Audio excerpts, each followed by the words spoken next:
When expats talk about Malaysia, most start with the humidity. If you're used to the muggy air in Florida, you'll feel right at home. But for those coming from somewhere cooler, the sticky heat can be a shock. Temperatures stay fairly steady, nights around 26 to 27 degrees Celsius, mornings warming up to 28 or 29, and afternoons sometimes reaching 32 to 35. There are rare weeks, usually around Chinese New Year, when it can surge to 40. It's not unbearable, but it's a part of daily life you have to get used to. Now about finances. Malaysia's My Second Home visa program requires a minimum investment of $250,000, which turns some people off. But the real story is in the day-to-day costs, which can be staggeringly low, especially compared to the West. Two people can expect to pay about $1.25 a month for water.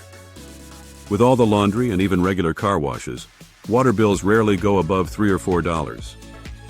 Mobile phone plans with decent data and unlimited calls can be as low as $8 a line. Electricity, even with air conditioning running during workdays, is roughly $40 a month. These aren't limited time deals, everyone pays these rates. Where things get even more interesting is healthcare. Good insurance, with unlimited lifetime coverage and guaranteed renewal, can cost only around $800 a year for someone in their 30s or 40s. This isn't basic coverage, it still pays out after major health events. Even children who age out of the MM2H visa keep their insurance, provided they keep paying the premiums. With travel insurance on top, expat families can have global medical coverage at local prices. Education presents two main options for expats: international schools or homeschooling. The MM2H visa covers the whole family, not just the parent or one child, so homeschooling becomes a practical path if you want it. International schools are found all over the country and vary in price and in religious orientation. In Penang, you can even find Bible studies as part of the curriculum. There are also Islamic schools, but many local Muslim families opt for international schools and add religious education separately. Chinese primary schools are known for their tough academics. At the university level, Malaysia is quietly impressive. 12 branches of well-known foreign universities operate here, from Southampton and Nottingham in the UK to Monash and Curtin from Australia, and even Tsukuba from Japan. Students benefit from high academic standards at a fraction of the cost of studying at the main campus. Malaysia's cities each attract a different crowd. Kuala Lumpur is a magnet for young, upwardly mobile professionals who like the city life. Penang has a big community of retirees and families after good healthcare and a slower pace. Johor charms those who want to be close to Singapore. Langkawi draws in people seeking the quiet of island life or who love sailing. Day to day, there's little government interference. There's no requirement to register your address with authorities, no quarterly reporting, and no dense network of surveillance cameras. Even during COVID, enforcement was patchy, and most people decided individually where they felt safe shopping. Taxation for MM2H visa holders is refreshingly simple. Foreign income isn't taxed. The thinking is, the money you bring in will be spent inside Malaysia and generate its own revenue that way.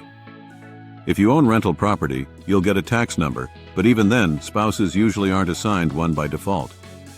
If you need a document proving Malaysian tax residency, spending at least 183 days a year in the country is enough.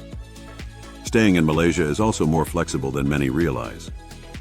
Those under 50 on the MM2H visa have to spend 90 days per year in the country. But if you're a family, those days are divided between everyone. In real terms, a family of 9 could each spend just 10 days.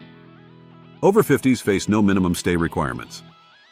Budget airlines and good flight connections make it easy to use Malaysia as a jumping-off point to anywhere in Asia, from Hong Kong to Jakarta, all at decent prices. If you're thinking about Malaysia as a pathway to citizenship, you may need to adjust your expectations. The MM2H visa doesn't lead to permanent residency or citizenship, even if you marry a local.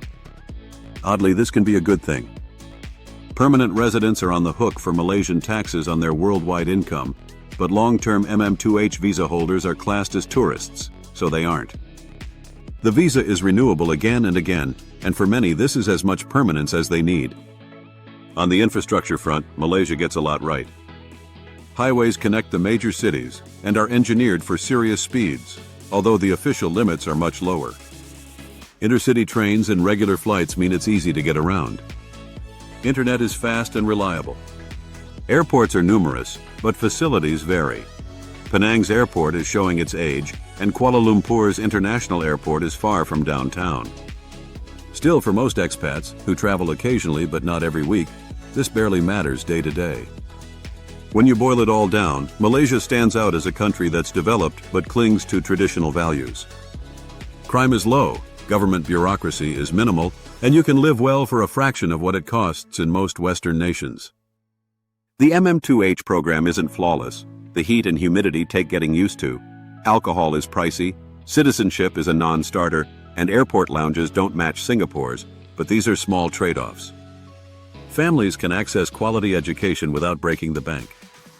Retirees find healthcare that's affordable and reliable. Remote workers enjoy world-class infrastructure and low taxes. What Malaysia offers above all is its unique form of indifference. No one's watching you. No government official is checking if you're contributing enough. There's no ideological tug-of-war in the classroom or authorities requiring you to justify your stay every quarter. You're simply free to get on with your life, the kind of freedom that's becoming hard to find. For those who care less about Western status and more about flexibility, value, and privacy, Malaysia isn't a second choice. It's an upgrade. If you want to reduce your taxes to single digits, make your assets impossible for anyone to touch, and gain more freedom with second citizenships, get in touch with Liberty Mundo and book a consultation call. We will help you develop a complete blueprint to organize your life to safeguard your wealth and your freedom. Follow the link in the description for more details. Thanks for watching and see you in the next one.